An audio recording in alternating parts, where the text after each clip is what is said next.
নতুন এক ধরনের কাজ নিয়ে হাজির হলাম।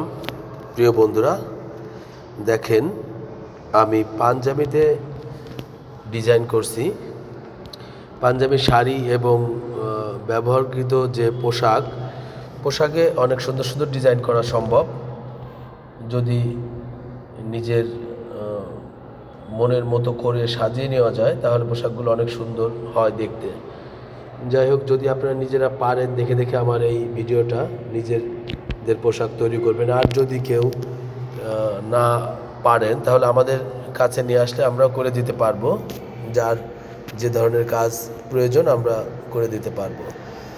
তাহলে দেখতে থাকেন, আমরা পাঞ্জাবির ডিজাইনে কিছু নকশা করার চেষ্টা করছি। সর্বশেষ পর্যন্ত ভিডিওটি দেখবেন। আমাদের ভিডিওটি যদি ভালো লাগে, আমাদের কমেন্ট বক্সে কিছু লিখে যাবেন, তাহলে আমরা খুব খুশি হব। এর মধ্যে আমাদের গলার কাছের কাজ প্রায় শেষ। সবগুলো কাজই আমরা একটু পেঁচিয়ে পেঁচিয়ে করেছি। নকশা এবং আলপনা এগুলো সব মনের কল্পনা থেকেই হয়। প্রিয় বন্ধুরা, যাই হোক, আমরা এখানে যে তুলিটি ব্যবহার করেছি, এই তুলিটিও আমার নিজের হাতে তৈরি করা। এই তুলিটি কিনা না, আসলে হচ্ছে ফরিদপুর শহরে খুব ভালো তুলি এবং ভালো রং খুব একটা পাওয়া যায় না, কালেক্ট করতে হয় বাইরে থেকে। যাই হোক, তারপরেও কিছুটা এখন পাওয়া যাচ্ছে ইদানিং।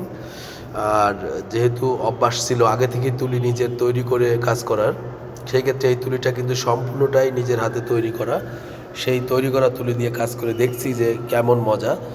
আসলে নিজের হাতে সম্পূর্ণ জিনিস তৈরি করে করলে খুবই সুন্দর হয়, নিজের পছন্দ মতো হয়। যাই হোক, আমাদের গলার কাছের আলপনাটি প্রায় শেষের দিক। আপনাদের কাছে কেমন লাগছে জানি না। তারপরে আমরা নিচের দিক চলে আসব। নিচের কিছু অংশ অন্য ধরনের ডিজাইন করব। একদমই সাধারণ একটি কাজ, পাঞ্জাবি শুধু কলারের কাছেই করেছিলাম। এই পাঞ্জাবিটা আমি আমার বাসাতে দিনাজপুর থেকে একটি মেসোমশাই বেড়াতে এসেছিল এবং মাসিও এসেছিল। আমরা সব কিছু তাদের হাতে করে দেওয়া সম্ভব হয়নি। যাই হোক, একটি পাঞ্জাবি আমি হাতে প্রিন্ট করে দিছি। আমার এই মেসোমশাইকে আমার কাছে খুব ভালো লাগে, এই জন্য তাকে আমি আমার হাতের একটা স্মৃতি করে দিয়েছি। সেই পাঞ্জাবিটা সে পেয়ে খুশি হয়েছে সম্ভবত। যাই হোক, আপনাদের লাগলে আপনাদেরকেও এই ধরনের পাঞ্জাবি তৈরি করে দেওয়া সম্ভব। এখন আমরা পাঞ্জাবির নিচের অংশে একটু ডিজাইন করছি। কলারের দুই পাশে দুই ধরনের ডিজাইন হচ্ছে, এক পাশে এক ধরনের এবং নিচে আর এক ধরনের। এটা একটি ময়ূরপঙ্খী ডিজাইন হবে। ময়ূরের ডিজাইন থেকে আমরা একটু আলপনা এবং নকশা দিয়ে ঘুরিয়ে ফিরিয়ে একটি ডিজাইন তৈরি করব।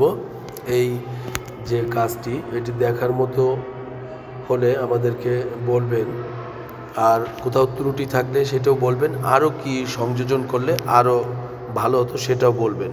প্রিয় বন্ধুরা, তাহলে আমাদের ভিডিওটা প্রায় শেষের দিকে। আমরা এই ধরনের বেশ অনেক কাজ করে থাকি। আপনাদের যদি কারোর পছন্দের শাড়ি প্রিন্ট করতে ইচ্ছুক হয়ে থাকেন, তাহলে আমাদের সাথে যোগাযোগ করতে পারেন। আমরা আপনাদেরকে শাড়িটাও প্রিন্ট করে দিতে পারবো। যেভাবে আপনারা চাবেন সেভাবে আমরা দেওয়ার সম্ভাবনা করব, চেষ্টা করব। যাই হোক, আমরা আমাদের কাজ এক এক সময় এক এক ধরনের কাজ নিয়ে আসি। আমরা সব ধরনেরই কাজ করে থাকি।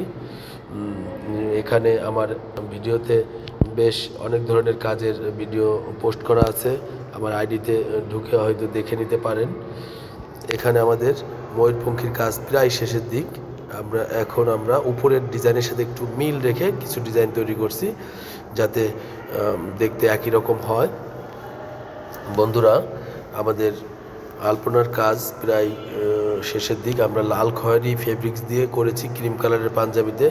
জানি না অন্য কোনো রং ব্যবহার করলে ভালো লাগতো কিনা, হয়তো ভালো লাগতো। আবার আমার কাছে ভালো লেগেছে শুধু লাল খয়েরিটা ক্রিমের সাথে মনে হয় যায়, এরকমটা মনে হয়েছে, তাই আমরা শুধু লাল খয়েরিটাই ব্যবহার করেছি। যাই হোক বন্ধুরা, আপনাদের কোনো মতামত থাকলে আমাদের অবশ্যই কমেন্ট বক্সে জানাবেন। সকলে ভালো থাকবেন, সুস্থ থাকবেন, আমাদের ভিডিও সবসময় দেখবেন। সকলকে ধন্যবাদ, ভালো থাকবেন। দেখা হবে কোনো আর একটা ভিডিওতে। সকলের সুস্বাস্থ্য কামনা করে এখনকার মতো রাখছি। ওকে, টাটা, বাই বাই।